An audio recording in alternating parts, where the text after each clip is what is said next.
Saudi আরবের সবচেয়ে ভালো দিকগুলোর ভিতরে একটা দিক হইল প্রতিটা মসজিদের ভিতরেই মহিলাদের জন্য আলাদা ব্যবস্থা আছে।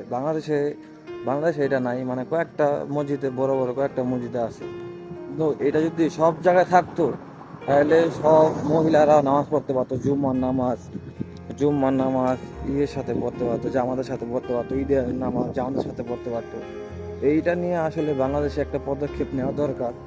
কারণ দেখেন, সৌদি আরবে এই যে আমার এই দিক দিয়ে আশেপাশে একজন মহিলা কিন্তু আমার সামনে দাঁড়িয়ে আছে, উনি জুমা নামাজ পড়তে যেতেছে মসজিদে। এইটার থেকে আমাদের বাংলাদেশের মহিলারা বা নারীরা বঞ্চিত হইতেছে, একবারে বঞ্চিত হইতেছে। এটা নিয়ে কিছু করার দরকার আমাদের বাংলাদেশে, যেন মহিলারা বা আমাদের মা বোনেরা সবাই জুম্মার নামাজ বলেন, ঈদের নামাজ বলেন, এগুলো যেন পড়তে পারে। আর আমরা ঈদের নামাজ কিন্তু, আমার ভাবি আসলো সৌদি আরবে, ভাবি, ভাইয়া, তারপর মানে সবাই ঈদের নামাজটা কিন্তু পড়ছে, মানে পড়তে পারে, মানে ইয়ের সাথে, জামাতের সাথে। তো এটা আমাদের বাংলাদেশে এটা নিয়ে একটা উদ্যোগ নেওয়া দরকার যে প্রত্যেকটা মসজিদের ভিতরে মহিলাদের জন্য আলাদা ব্যবস্থা করা লাগবে।